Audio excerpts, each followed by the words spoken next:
and which is always answered one way or another by our budgets, whether it is at the national or at the county level. The second reason why this event is important is that the bottom-up economic transformation agenda has invited Kenyans to bravely confront difficult questions, make hard and often painful decisions, and evaluate whether we are serious about rapid growth and inclusive prosperity. The bottom-up economic transformation agenda examined the levels of poverty in our country, the number of people without employment, persistent food and nutrition insecurity, as well as severe vulnerability to climate shifts. The agenda has also prescribed a radical program of ambitious investment in programs and projects with potential to rapidly and sustainably turn the situation around. These investments in the strategic sectors of agro-industrial growth and food security, the micro, small and medium enterprise, universal health care, affordable housing, and the digital and creative economy require development financing to be available consistently and over a long period. In turn, this imperative has brought home the implications of a national fiscal culture where recurrent expenditure has grown excessively, devouring development expenditure and depriving the country of opportunities to achieve real growth. In fact, this culture reached the point of borrowing expensive debt to finance recurrent expenditure and consumption subsidies. The cost of this trend is very high debt with increasingly risk of distress, low development, unsustainable recurrent budgets, runaway unemployment, poverty, and of course, inequality. Following extensive consultations around the country, we agreed as a people of Kenya that this situation cannot continue. We have to stop living dangerously and beyond our means. We instead need to tighten our belts and make necessary adjustments to make resources available for productive investment. We have seen the fruit of this resolve. As a result of prudent management strategies and bold decisions, we are now far from the cliff of debt distress. Investor confidence is growing in our country. Our currency has reversed its previous calamitous slide against major international currencies. Our import cover has grown to commendable levels, and our general economic outlook is positive. Food production has grown by record margins in successive seasons. Kenyans are receiving health care at home because of our community health promoters program. Young men and women are finding increasing employment opportunities across economic sectors, starting with our affordable housing program and all the digital space. As I talk to you today, we have 140,000 Kenyans working in our affordable housing program that were not working last year. We have 120,000 young people monetizing their digital skills. And many more are in the pipeline as we implement our program. There is no doubt that the implementation of the bottom-up economic transformation agenda has placed the country on the right path. Consequently, I am confident that the consistent execution of this agenda will deliver the goods we pledged in our manifesto. The Constitution mandates the government to ensure that public expenditure promotes the equitable resource and development of the country.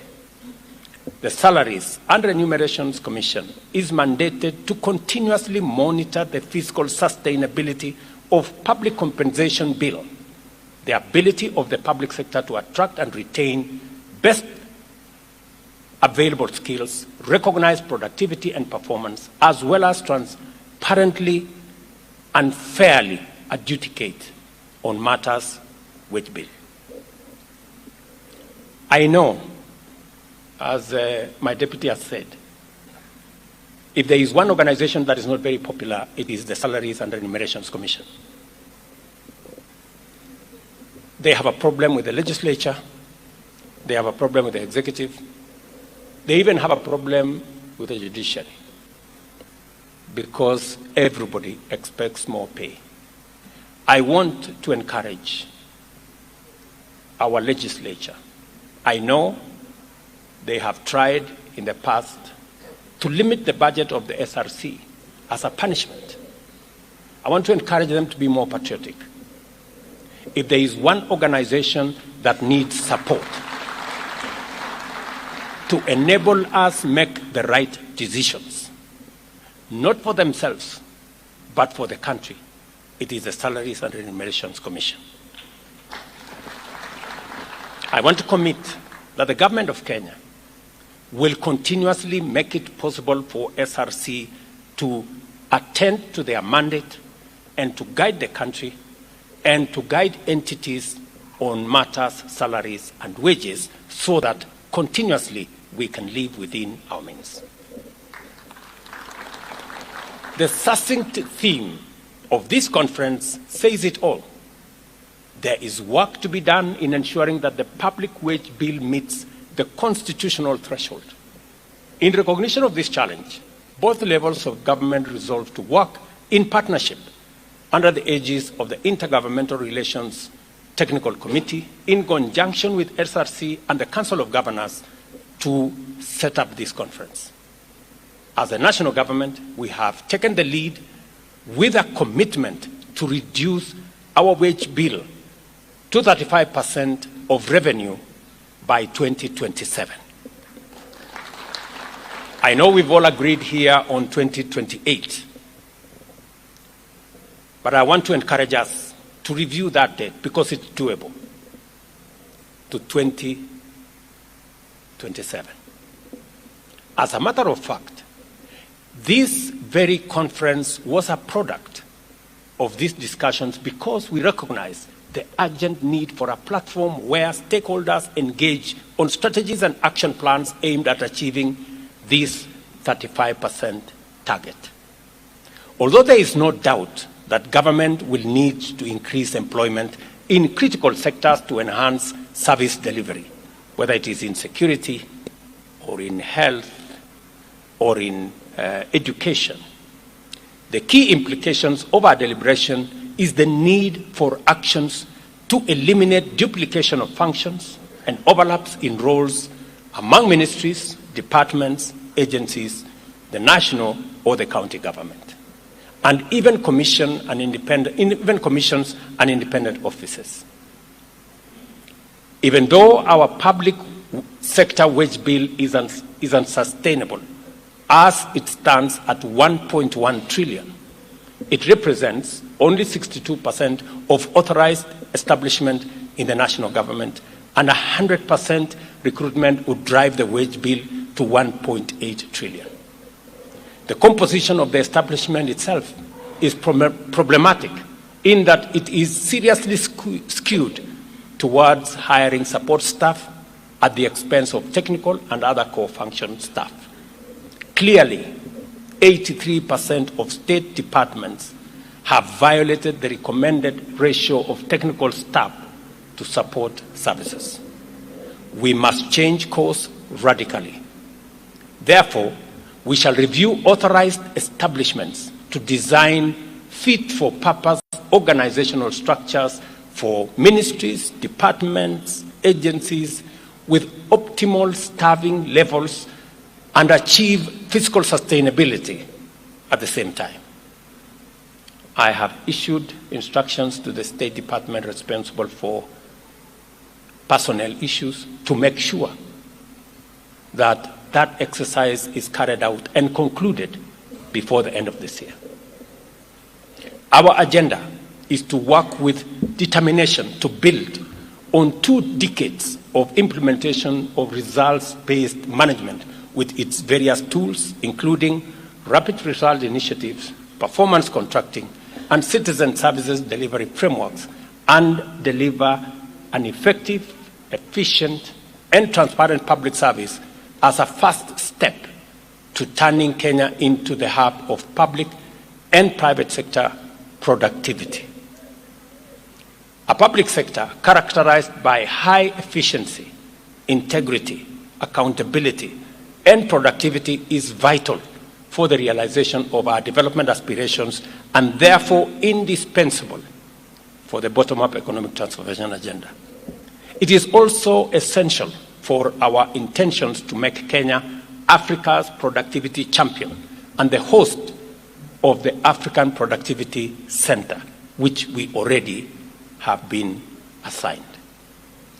To get there, ministries, departments, agencies have to be much more serious about compliance with fundamental integrity, efficiency, and productivity standards.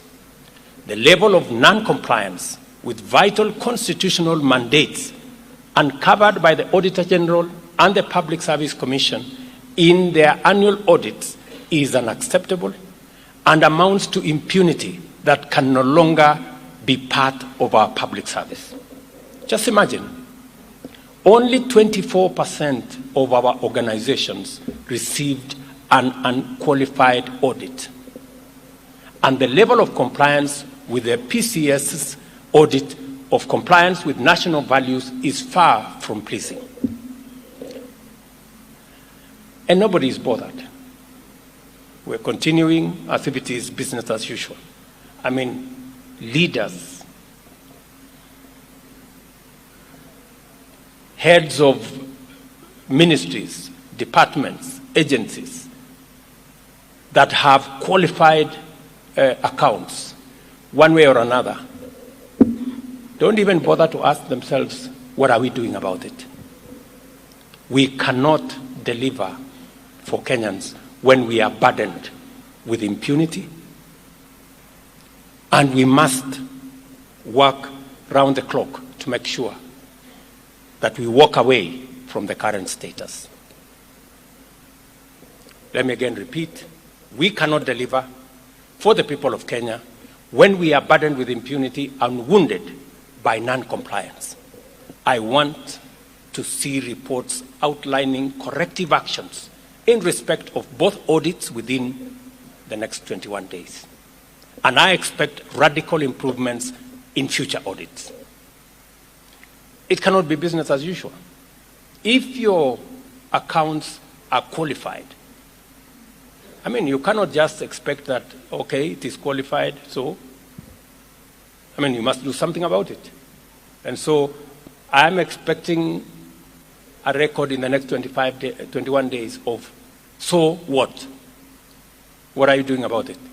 It is true that as a public sector, we have an obligation to secure the best skills in the market to serve its citizens. To do this, the terms of service must be attractive and reasonable enough if they cannot outcompete the private sector. Over time, we have made progress in raising the condition of service for all levels of public sector employees. And this fact cannot be denied. In fact, in some instances, the public sector pays better than the private sector. However, this progress was part of a journey which began at the time when public sector compensation was significantly lower than private sector remuneration. The objective was to bring the two categories, public and private, within a reasonable range, not to sustain a practice of perpetual increment. It is a mistake, therefore, for anyone to take the sacrifices Kenyans have made to improve the welfare, working conditions, and compensation of those of us in the public sector as creating an entitlement to automatic enhancement of remuneration regardless of fiscal sustainability or urgent development needs of citizens. It is a tragedy for highly educated professionals to to make unreasonable demands in the face of economic hardships and fiscal constraints, and at the expense of legitimate needs of other citizens. We have, ladies and gentlemen, and I repeat this without any doubt of equivocation, we have to live within our means. It is just as simple as that. We have a duty to dedicate ourselves to a citizen-centric public service paradigm and make our contributions to better in order to extend the benefits of development to reach every citizen. Let us be patriotic servants and diligent professionals. I commend the institutions which have won the Wage Bill Accountability Awards for setting a worthy example for the rest of the public service. They just confirm to us that it is possible. So if anybody doubted, they have demonstrated its feasibility. And I congratulate them and I tell them, keep it up. I have carefully listened to the resolutions of the Third National Wage Bill Conference as read here by the chairperson of the SRC, and identify myself with the proposed strategic interventions aimed at putting Kenya on the path to a public service wage bill that is sustainable under the Towards 35 aspiration set out in the conference theme. Let us collaborate and remain committed to implementation, because that is where the test is. We cannot fail if we work together in the spirit of patriotism, partnership, and teamwork. The government of Kenya remains committed, available, and determined to support every institution in implementing these resolutions. We must therefore get to work immediately and remain on the job until it is done. We have, ladies and gentlemen, a unique opportunity to achieve radical and lasting positive change in our country, whose effects will last for generations. This is why we must remain focused at all times, collectively. The third annual Wage Bill Conference, which we have privileged to attend at this moment in our history. And I am confident that the next time we come here, we will be reporting progress. As I have requested, Madam Chair, that the job that we have assigned ourselves, bringing down the wage bill from 46% to revenue to 35% to revenue, can be achieved by 2027.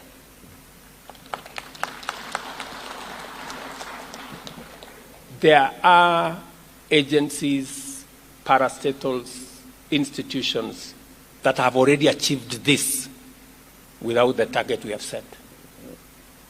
They confirm to us that with commitment, with determination, with courage, we can achieve this sooner than even 2027. We need to work collaboratively, we need to work together and see to it that every agency pulls their weight. And as I have said, already the 2,100 identified people who have been earning government wages and salaries with fake certificates, so that tusisumbuane, they should just refund the money we pay them as salaries and wages, so that we stop the games. Otherwise, EACC, DCI must move with full speed to recover public resources that were spent on these people. Let me also announce here that those who have fake certificates working for government at any level, please surrender and walk away. Because it will not be business as usual as we go into the future. It is impunity of the highest level for any person to walk into a government office knowing very well that they have a fake certificate and actually get a job. I think it is, we spend 65 billion shillings every year on our education, surely. We should be able to take advantage of the 65 billion shillings we spend and get the 650 billion Kenya shillings every year we spend on education. You should be able to take advantage of the 650 billion we spend on education and get yourself a proper certificate. I don't think that it's too much to ask, so that at least we can hire. Part of the challenges we have in the public service is because the people who are working there don't have the qualifications they claim to have. And that contributes to the problem that we have. But finally, let me congratulate the Salaries and Remuneration Commission, the Council of Governors, and all that have participated in this conference, that we are harmonizing our strategy, we are collaborating, we are working together to make sure that we take our country to the next level. And I am very confident this country is a country of tremendous potential. This country is a great country. This country is a blessed country. We can take Kenya to the next level, working together. And I am very confident that it is doable. The third Wage Bill Conference is now officially closed. Asanteni sana, and God bless you.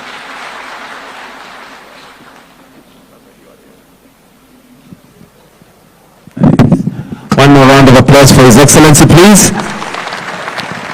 May I kindly request that we take our seats briefly. Your Excellency, the Wage Bill Accountability Conference, or rather the Wage Bill Accountability Awards, to be given to several. So if we can take our seats kindly, briefly. And we have 3 awards to be given out, and they are in the following. This is what they have achieved so far. The wage bill for these institutions has not been more than 35% ratio of revenue for 3 years consecutively. They have also demonstrated improvement on reduction of ratio of wage bill to revenue towards achieving 35% 3 years consecutively. They have unqualified audit opinions for the last 3 years consecutively, and have also put in place productivity mainstreaming measures. Your Excellency, I'll now move to those who are going to be awarded, and the first institution is Unclaimed Financial Asset Authority, UFAA, as second runners-up. If we can put our hands together for them as they now receive their award. That is Unclaimed Financial Asset Authority, UFAA, who are second runners-up.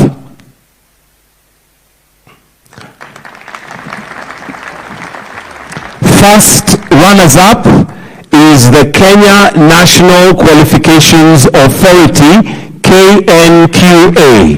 Put our hands together for KNQA, first runners-up. And the winners, Your Excellency, is Insurance Regulatory Authority, IRA.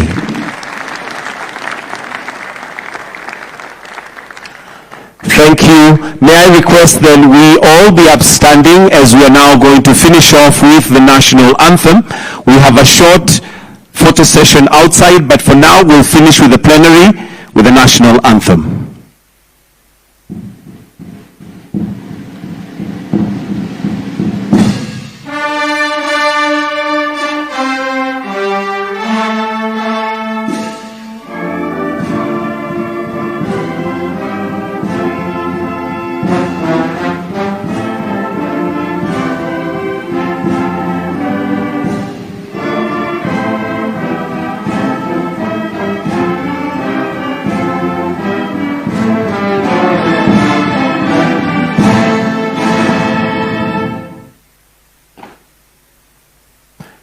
Your Excellency, we've come to the end of this plenary session. We request that we remain standing as we allow His Excellency to retreat at his own pleasure.